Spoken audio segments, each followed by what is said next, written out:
இது நம்மளுடைய ஒவ்வொரு வாகன ஓட்டிகள் தகுந்த டிராஃபிக்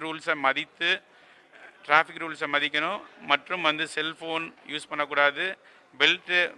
சீட் பெல்ட்ஸ் அணிய வேண்டும், கட்டாயமாக அணிய வேண்டும். மற்றும் போதைப் பொருட்களோ ஆல்கஹால் கன்சம்ஷன் இருந்து எதுவும் ஓட்டக்கூடாது.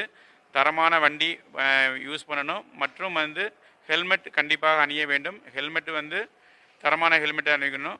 ஸோ அதனால் ஆக்சிடெண்ட்டை ப்ரிவென்ட் பண்ணி அவங்கள மட்டும் இல்லை, அவங்களுடைய குடும்பத்தையும் இந்த சென்னை மாநகரத்தையும் நல்ல வழியில் அடுத்த லெவலில் நம்ம எடுத்துகிட்டு போகிறதுக்கு இது வந்து ஒரு தொடக்கமாக ஆரம்பிச்சிருக்காங்க. இதை நம்ம எல்லாரும் பின்பற்றணும். அவங்க டிராஃபிக் ரூல்ஸையும் டிராஃபிக் போலீஸ் என்ன சொல்கிறாங்களோ அதை நம்ம வந்து கடைப்பிடிக்கணும். அதை நீங்கள் பின்பற்றினால் நம்மளுக்கு வருங்காலத்தில் நம்ம ஒரு பெரிய இழப்பையும்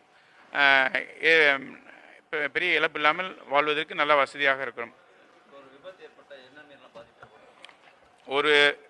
ஒரு விபத்து ஏற்பட்டால், விபத்துங்கிறது இந்த ஆக்சிடென்ட், அந்த விபத்து ஏற்பட்டால் விபத்து ஏற்படுத்துவதற்கு மட்டும் இல்லை, விபத்து ஏற்படுத்துவதனால அவருக்கும் பாதிப்பு, எதிர்த்து வருவவங்களுக்கும் பாதிப்பு.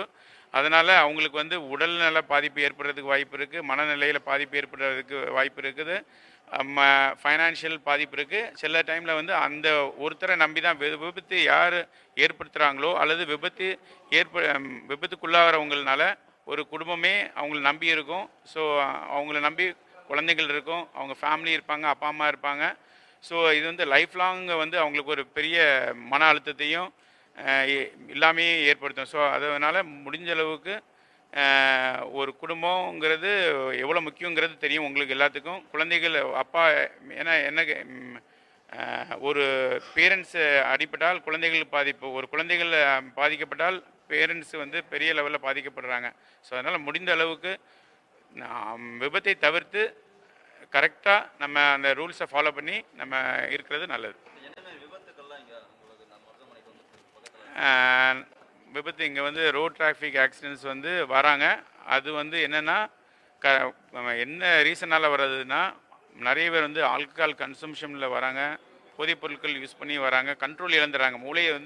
மூளை வந்து செயல் இழந்துடுது, அவங்களால கண்ட்ரோல் பண்ண முடியல அந்த வெஹிக்கிளை, அதனால் வராங்க. இன்னொன்று வந்து ஓவர் ஃபாஸ்ட்டு, சீரான வேகத்தில் போனால் வராது. இன்னொன்று வந்து 2 பேர் இருக்க வேண்டிய வெஹிக்கிளில் 3 பேர், அதாவது குறைந்த 2 பேர் இதில் 3 பேர் 4 பேர் வந்து பயணிக்கிறாங்க.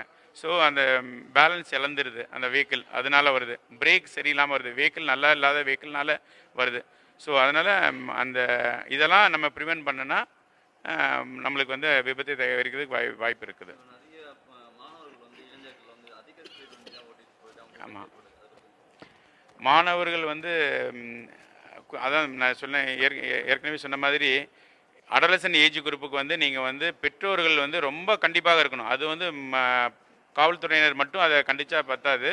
பெற்றோர்கள் வந்து அதில் வந்து ஒரு 18ங்கிறத அவங்க வந்து இதை இன்னும் கொஞ்சம் ஏஜை கொஞ்சம் அட்வான்ஸ் பண்ணி 21 இயர்ஸ் அப்படிங்கிறது கொண்டு போனால் கொஞ்சம் நல்லாயிருக்கும். அதனால் அந்தமாரி பண்ணுனா நம்மளுக்கு வந்து இந்த ஆக்சிடென்ட், அவங்களுடைய ஏஜ் மெச்சூரிட்டி ஆகுது, மைண்டும் மெச்சூரிட்டி ஆகிடுது, அவங்களுடைய ஒரு பொறுமை கொஞ்சம் வரும். ஸோ அந்த ஏஜில் பண்ணணும்.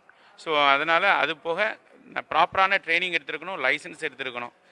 ப்ராப்பரான லைசன்ஸ் ட்ரைனிங் எடுத்தால் கூட நம்ம வந்து அதை வந்து கரெக்டாக ஃபாலோ பண்ணணும். பெற்றோர்கள் வந்து அதை கரெக்டாக அவங்கள ப்ராப்பராக ட்ரைனிங் எடுத்திருக்காங்களாங்கிறத கவனித்து அவங்கள போனால் இந்தமாரி ஆக்சிடெண்ட்டை தவிர்க்கலாம்.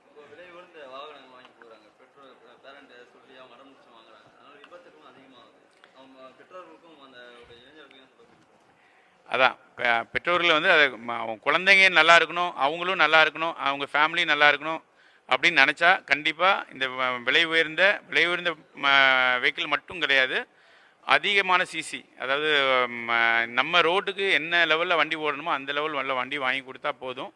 ஸோ வைக்கிறது அந்தமாரி பெரிய வண்டிகளை வாங்கி கொடுக்காம அதிக சிசி வண்டிகளை 300 சிசி 350 சிசி ஆளே வந்து அந்த வெயிட் வந்து ரொம்ப கம்மியாக இருக்கிறாங்க. ஆனால் அந்த வண்டியோட வெயிட் அவனோட வெயிட்டை விட அதிகமாக இருக்குது. ஸோ அதெல்லாம் கொஞ்சம் அவாய்ட் பண்ண கொஞ்சம் பெட்டராக இருக்கும்.